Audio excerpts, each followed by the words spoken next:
ஒரு காலத்தில் ஆப்பிரிக்காவின் அடர்ந்த காட்டின் இதயத்தில் அனான்சி என்ற குறும்பு கெட்ட சிலந்தி வாழ்ந்து வந்தது.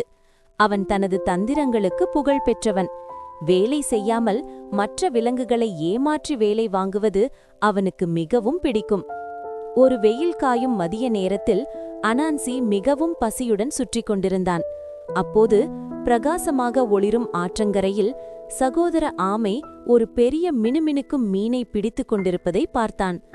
அனான்சியின் 8 கால்களும் உற்சாகமாக அசைந்தன. அவன் வயிறு குர் குர் என்று ஒலித்தது.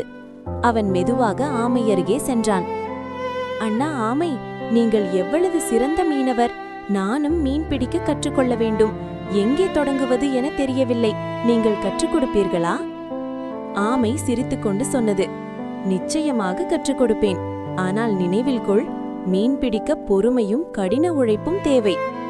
அனான்சி வெளியே சிரித்தாலும் அவனுடைய மனதில் வேறு திட்டம் ஓடியது. அடுத்த நாள் காலை இருவரும் ஆற்றங்கரையில் சந்தித்தனர். ஆமை வலை எறிவது எப்படி, நல்ல இடம் தேர்வு செய்வது எப்படி, பொறுமையாக காத்திருக்குவது எப்படி, அனைத்தையும் கற்றுக் கொடுத்தது. அனான்சி மிகவும் ஆர்வமுள்ள மாணவன் போல நடித்துக் கொண்டான். அப்போது ஆமை ஒரு பெரிய மீனை பிடிக்கப் போகும் தருணத்தில் அனான்சி திடீரென கத்தினான். அண்ணா, அங்கே பாருங்கள், ஒரு முயல்! ஆமை திடுக்கிட்டு திரும்பி பார்த்தது. அந்த ஒரு நொடியிலேயே அனான்சி வேகமாக வலையை இழுத்து பெரிய சதைமிக்க மீனை எடுத்துக்கொண்டான். நன்றி அண்ணா என்று சிரித்தபடி ஓடிவிட்டான். இந்த தந்திரம் பல நாட்கள் தொடர்ந்து நடந்தது. ஒவ்வொரு முறையும் சரியான தருணத்தில் கவனம் திருப்பி மீனை எடுத்துக்கொண்டு ஓடிவிடுவான் அனான்சி. ஆமைக்கு சந்தேகம் தோன்ற தொடங்கியது. இந்த சிலந்திக்கு ஒரு பாடம் கற்றுக் கொடுக்க வேண்டும் என்று முடிவு செய்தது. அடுத்த நாள் அனான்சி மீண்டும் தன் பழைய தந்திரத்தை முயன்றான். அண்ணா, அங்கே பாருங்கள்! இந்த முறை ஆமை போலியாக திரும்பியது.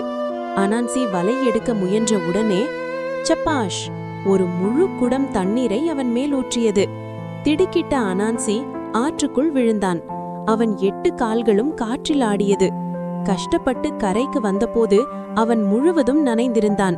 மீனே இல்லாமல் வெட்கத்தோடு நின்றான். ஆமை சிரித்தபடி சொன்னது, உன் தந்திரத்தில் செலவிடும் முயற்சியை உழைப்பில் செலவிட்டிருந்தால் இப்போது நிறைய மீன்களை பிடித்திருப்பாய்.